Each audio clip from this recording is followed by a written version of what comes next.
I'm going to speak here today about a topic which is on top of your minds, which is, of course, the major churn, geopolitical churn that the world is going through.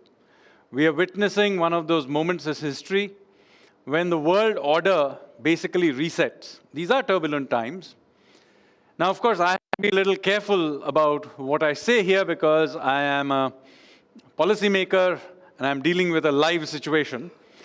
So I requested my friend Arnab to allow me to wear my hat as a historian because, you see, we are a very ancient civilization.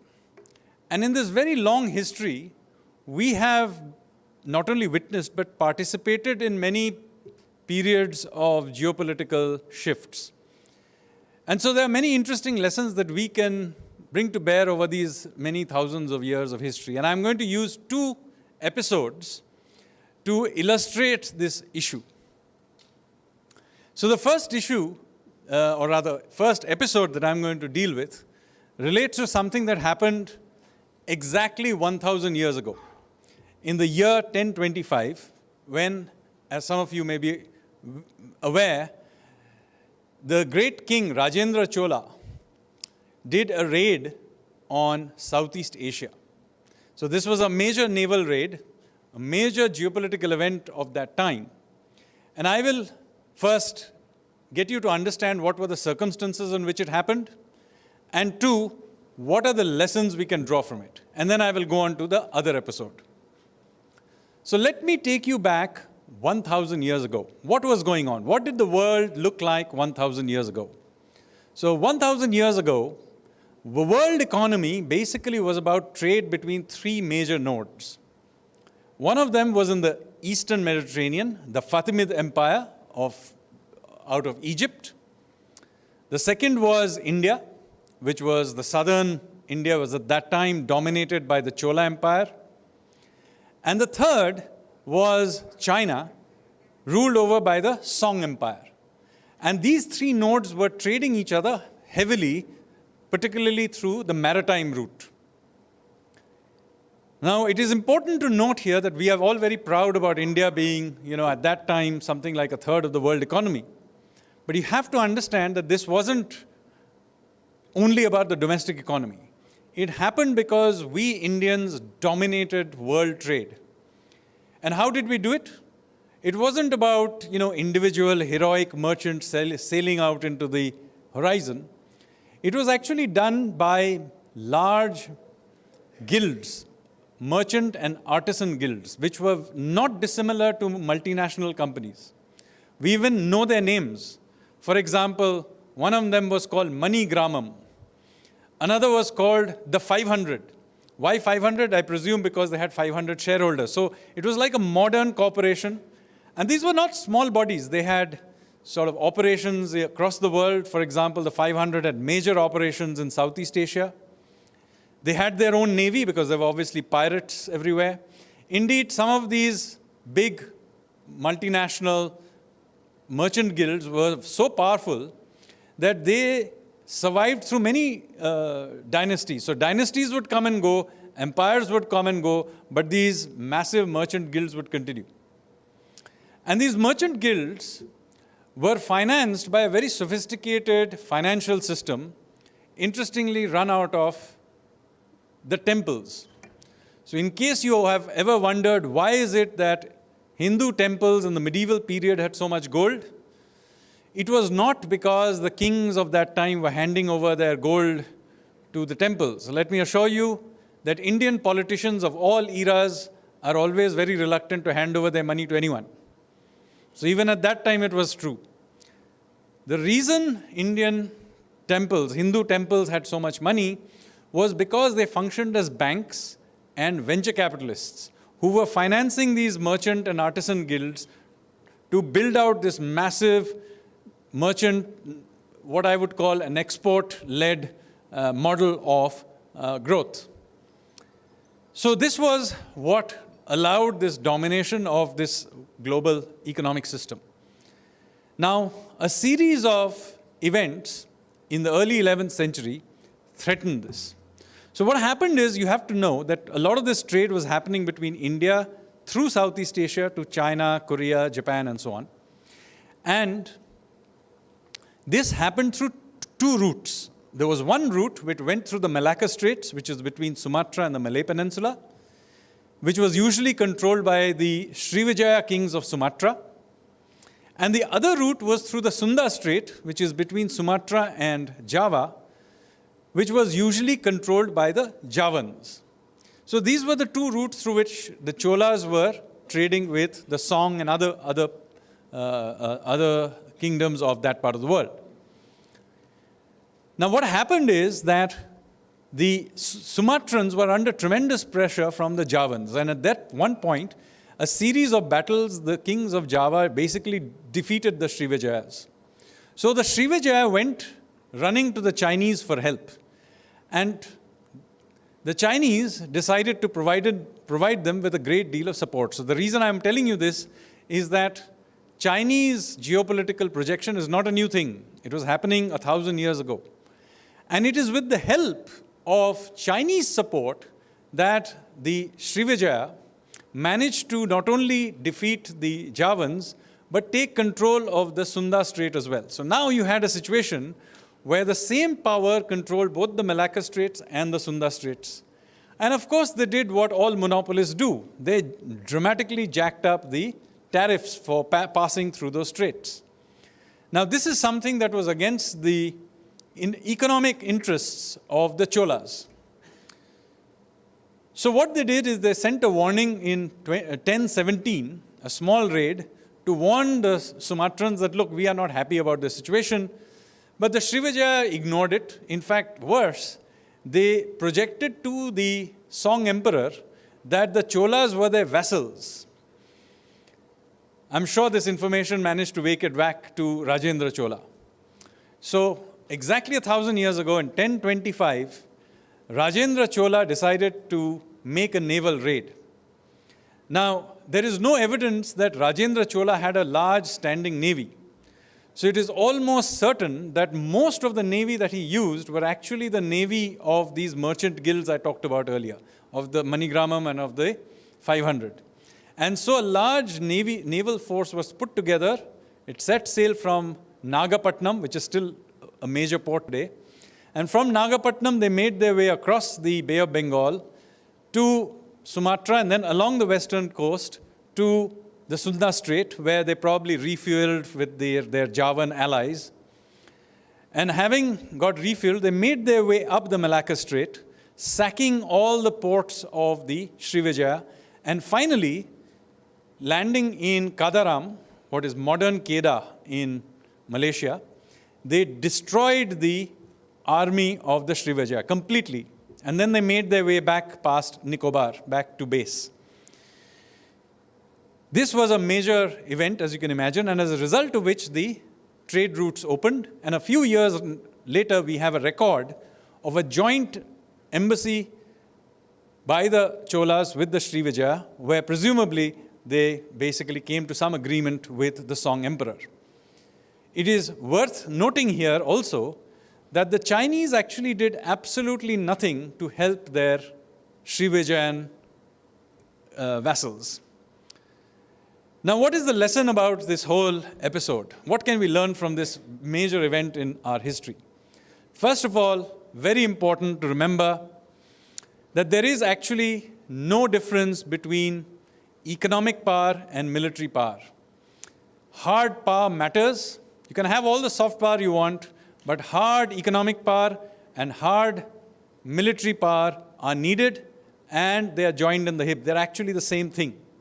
You cannot have one without the other. It's meaningless to have one without the other.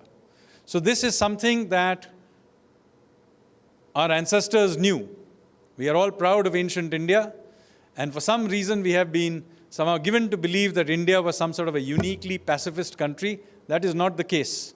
While we may not have gone and colonized other countries through actual occupation, we did culturally colonize other places, but not through actual occupation. We were not above protecting our economic interests by the sword when necessary.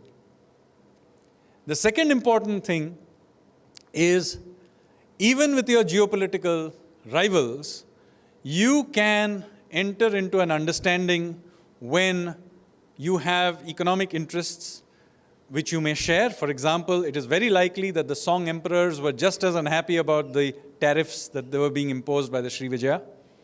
Or at the very least, they understood the Indian interests and allowed us to do what we want to do, even to their own vassal.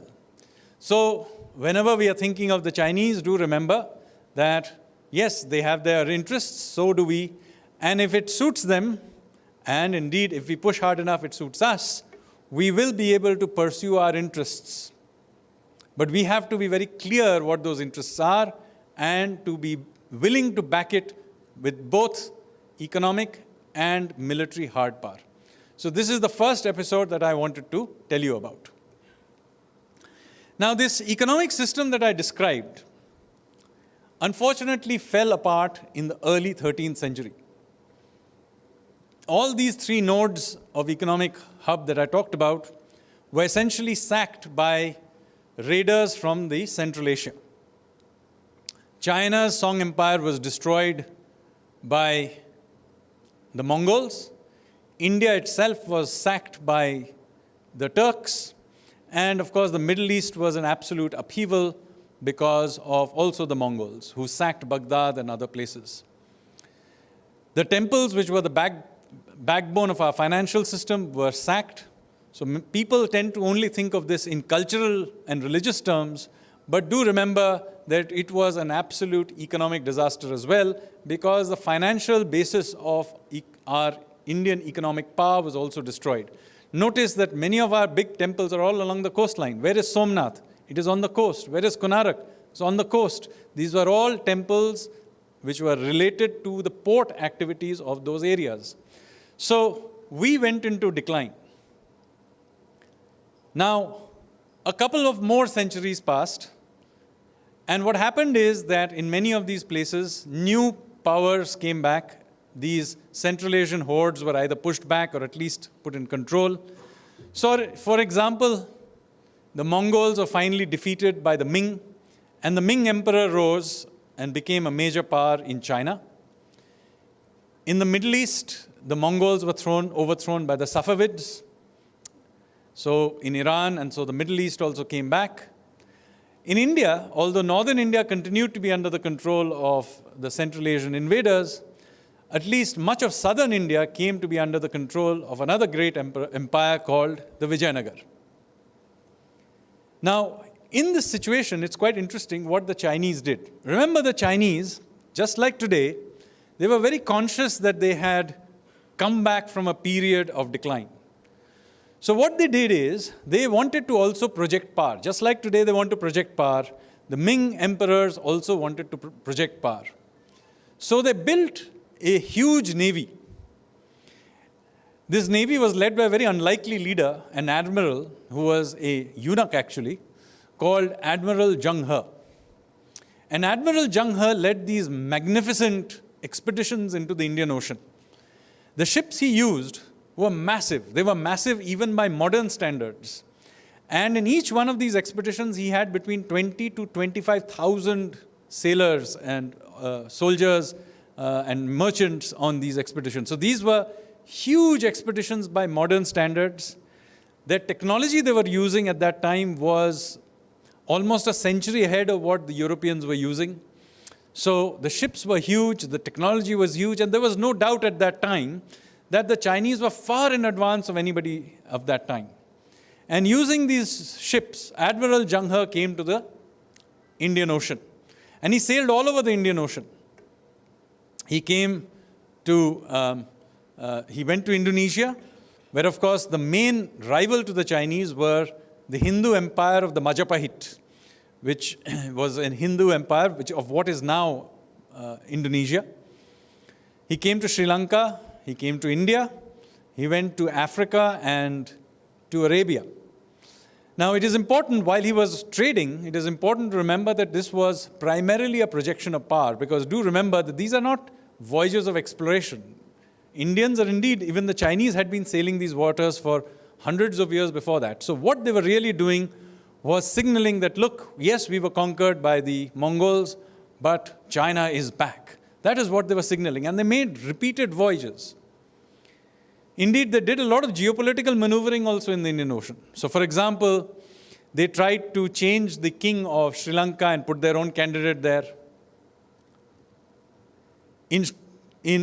Since they were suspicious of the Hindu Majapahit Empire in Indonesia, they actually backed an Islamic kingdom in Malacca. So they encouraged the local king of Malacca to convert to Islam, and then they backed it to fight against the Majapahit. So you can see the Chinese have been in this area doing their thing for a very long time. And this is what Admiral Zheng He as well did. And he made repeated voyages. So if around about the 1435 or so, you had asked anybody, you know, some part of the world is going to dominate the world, can you guess who that's going to be? They were almost always, everybody was going to say China, not Europe. They were all going to say China. They were ahead technologically. They were already geopolitically powerful. They had taken over large parts of the world's oceans. So, you know, everybody would have said, you know, next few centuries belongs to China. But then something very interesting happened. You see, the Ming emperor died, and a new Ming emperor came to the throne. And this new emperor had been brought to the throne because of the support of the Confucian mandarins, which is the bureaucrats. And the Confucian mandarins were suspicious of their rivals in court, who were the eunuchs, like Admiral Zheng He. So they did what all good bureaucrats do. They switched off the money. They must have made the procurement process very, very complicated, as you can imagine. Simple way to shut down the military. And in fact, the Chinese Navy was never defeated in war. All that happened was that it rotted. It literally rotted in the port. And the records of these great voyages of Zheng He were completely suppressed. In fact, they did such a good job of it that it's only in the 20th century, late 20th century, that we have now begun to discover the importance of these great voyages of Zheng He. So, there was no sudden collapse of Chinese power. It slowly faded away. Chinese support, of course, continued to various vassals in the Indian Ocean. For example, Malacca fought against the Majapahit, pushed them back and back, till the last of the Majapahit withdrew to Bali, where they continued to remain Hindu. But rest of Indonesia basically over time became Islamic.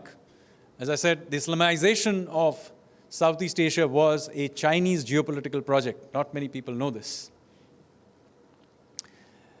In other parts of the Indian Ocean, the withdrawal of the Chinese led to a vacuum. And into this vacuum, a new power turned up, the Portuguese.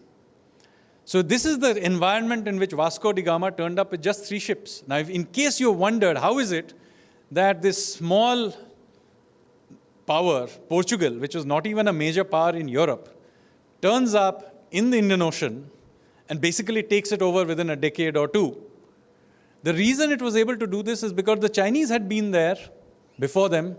They had knocked out all their rivals and then just walked off, leaving a vacuum which the Europeans just happened to fill up. So this leads us to some of the great lessons of history. What are those lessons?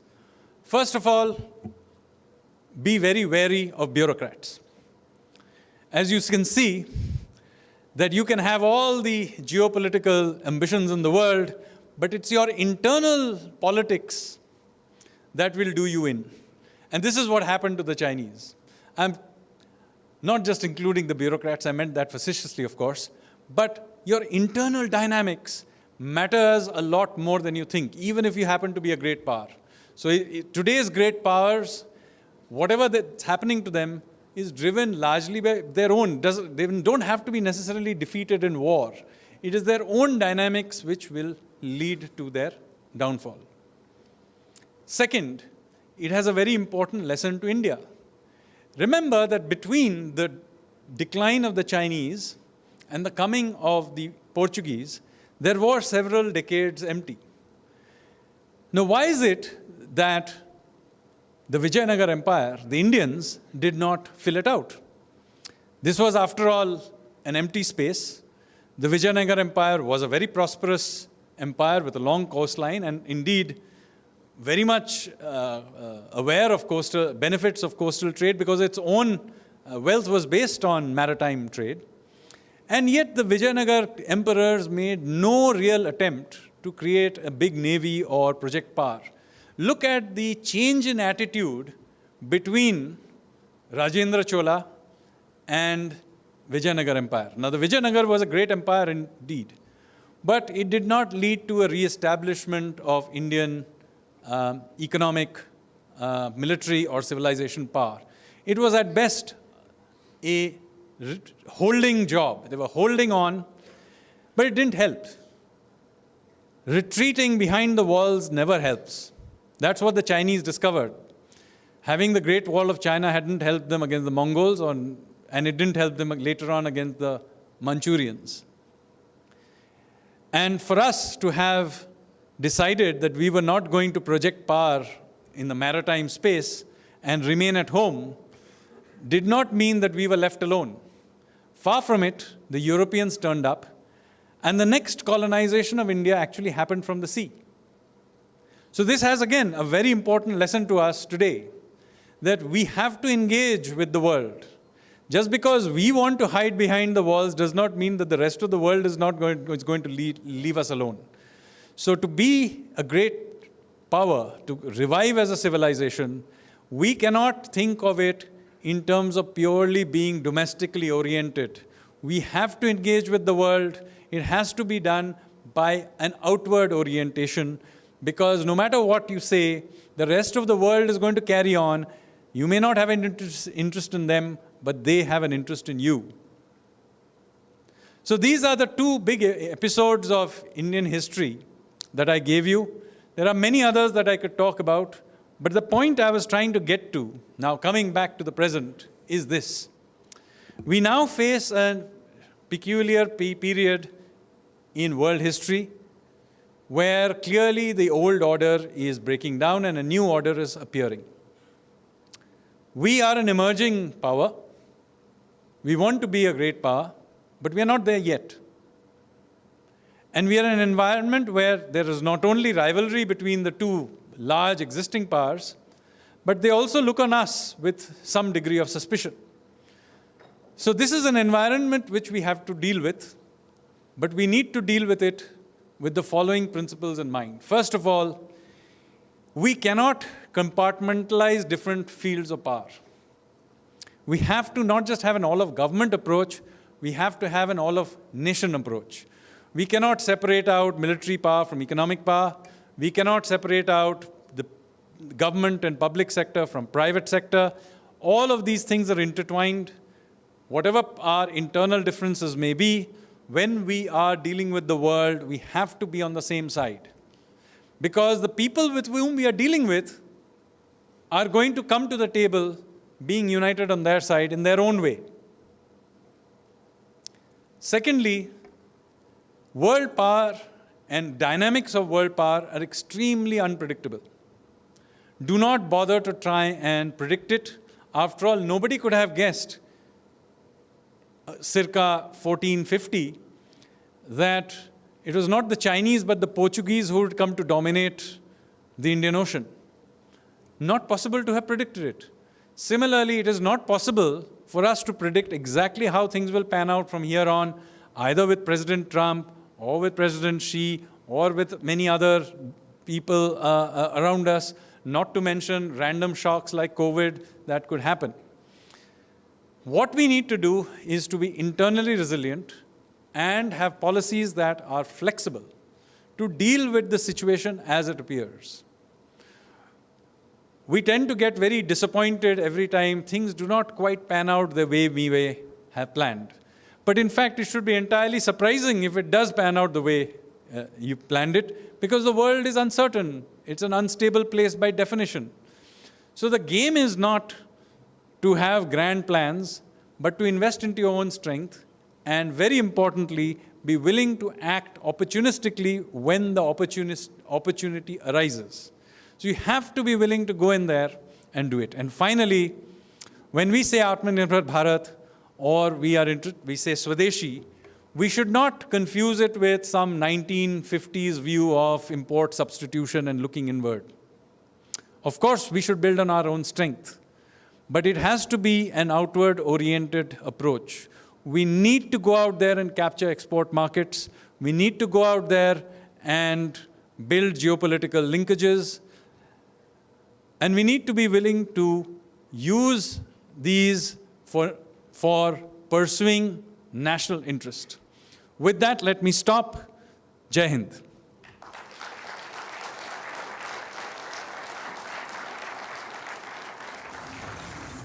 Is there time for question and answer, or how does it work? Yeah? Okay. So maybe a few questions from the audience.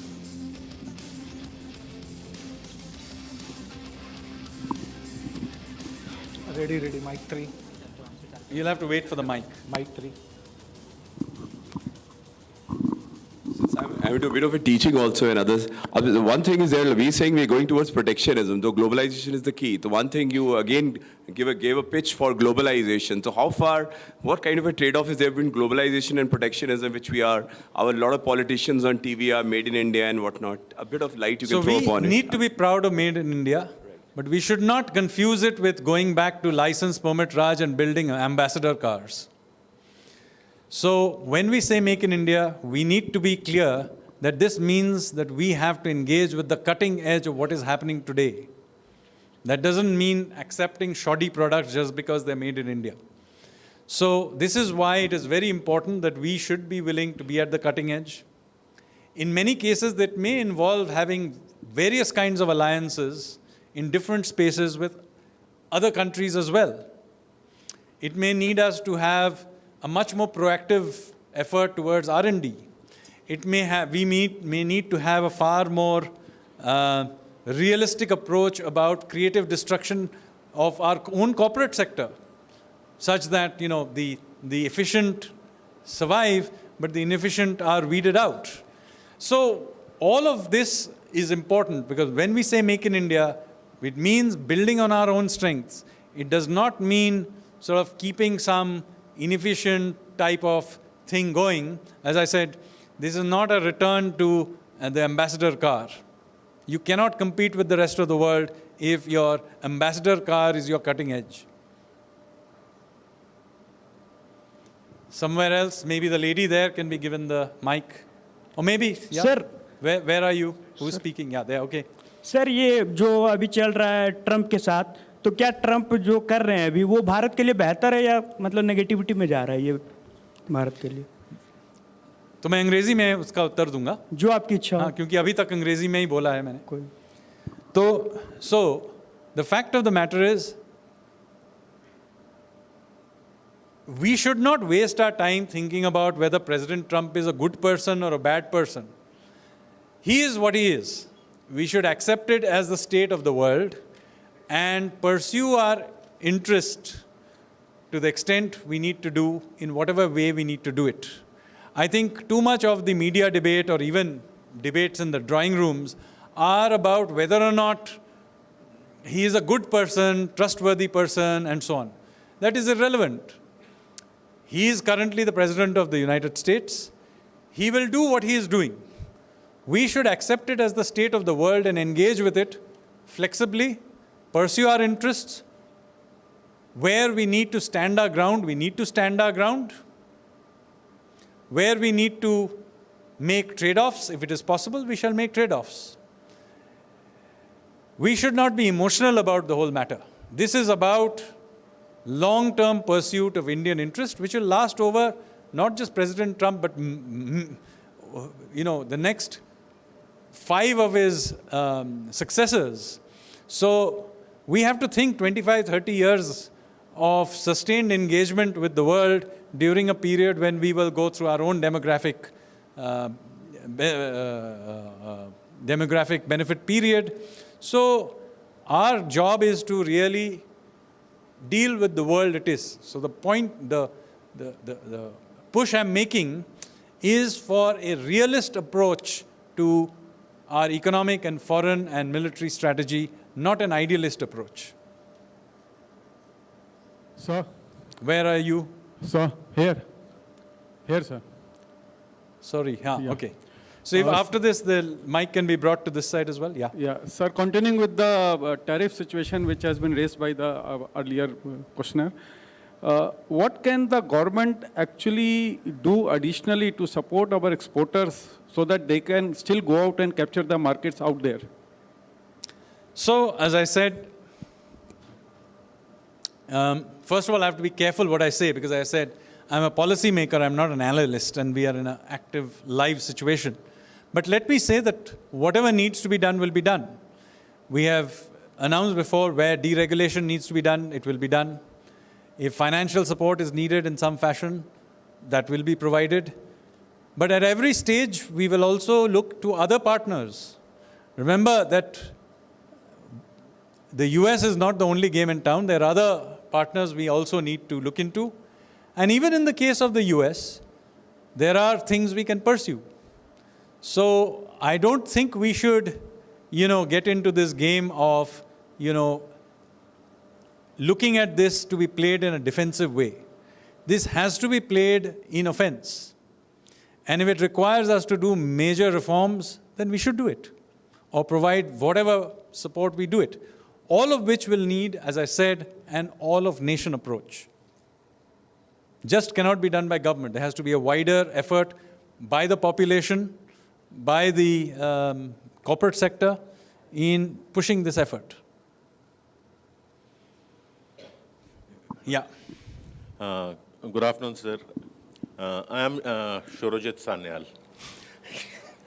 I've come all the way from Goa, and I came yesterday evening, and this is the second edition. And by profession, I have been a chef for last 4 decades. And the first World Food India in 2017, which was inaugurated by Modi ji.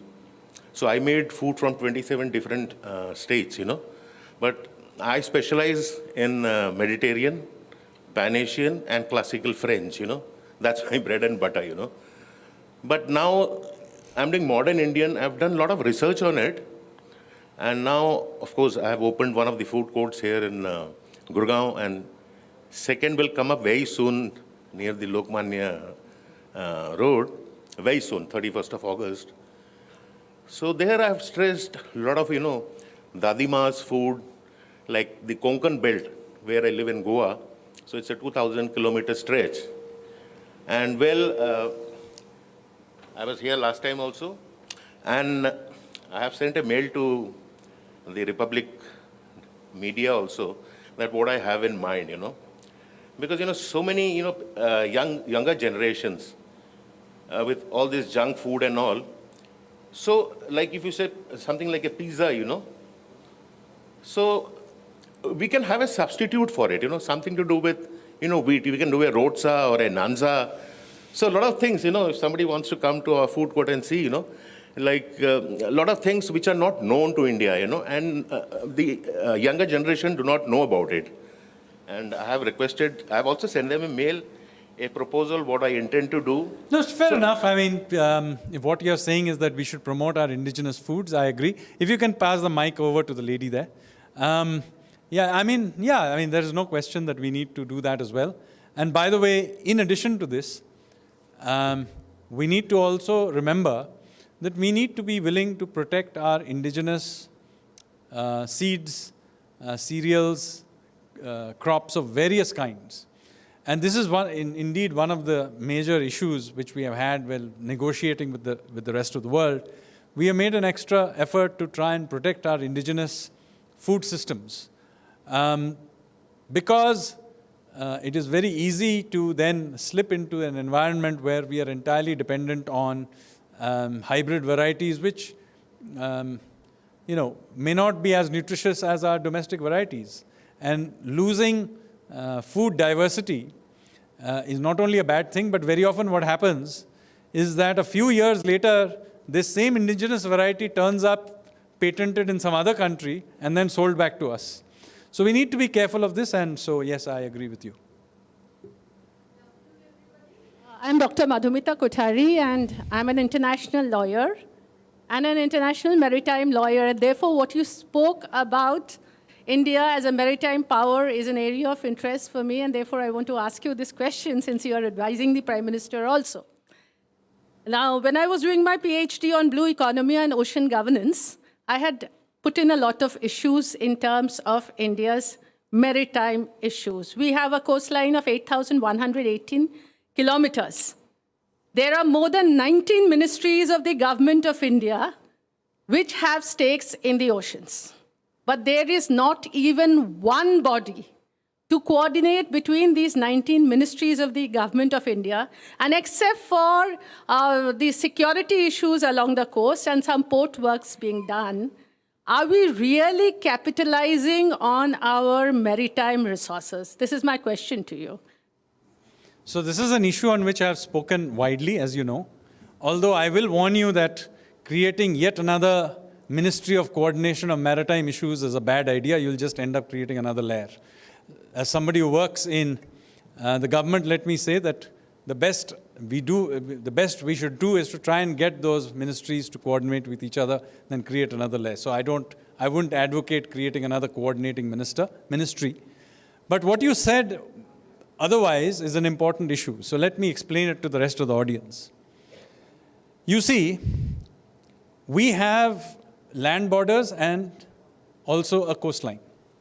When we look at our land borders, one of them is, of course, with our friendly neighbor to our west, with whom we don't trade at all, as you know. And while we do trade with China, which is the other land border, we don't trade with the bit that we have a border with, because we are actually, even that we are doing most of the trade with their East China, which is also basically maritime trade. So if you look at it from an economic and geostrategic perspective, India is actually an island nation. We are as much an island nation as Japan or Britain. 95% of the goods that go in and out of India, our exports and imports, happen through our sea lanes. So therefore, protecting our sea lanes is absolutely critical. And yet, you'll be shocked to know that over 90% of our trade is carried on foreign ships. I would argue that this is our single biggest geopolitical risk. Forget other countries sanctioning us. If a handful of large global shipping lines sanction us, we would be in serious trouble. We could not sustain, beyond a few weeks without imports of spare parts, of energy, of all kinds of things coming in from the rest of the world. So maintaining control of our shipping lines, having the capability of moving goods on our ships is very critical. And yet, we currently have only 480 odd ships, Indian-owned, a matter I raised a couple of years ago. And so, in the last year and a half, you may have seen that a lot of effort is being put into reviving our shipping, and I'm saying here specifically the merchant ship. So Navy also has seen a lot of investment, but I'm talking here specifically about our merchant Navy. A lot of effort has gone into it. We are beginning to revive shipbuilding in India in a very large way.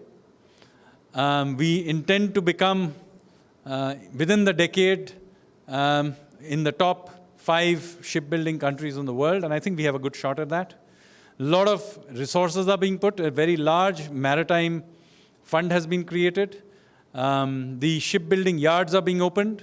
Large billions of dollars of large ship orders are being placed. And so a lot of effort is going to that.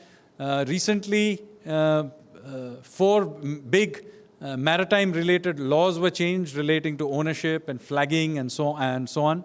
So this is a sector which we are going through very, very big changes, and we intend to invest in ships and shipbuilding and things maritime in a very big way in the next few years.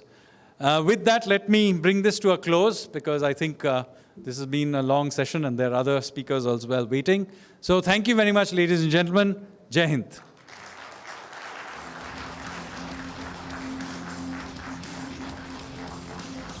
Mr. Sanjeev Sanyal, I request you to please stay with us for some time because there's just one thing that's missing.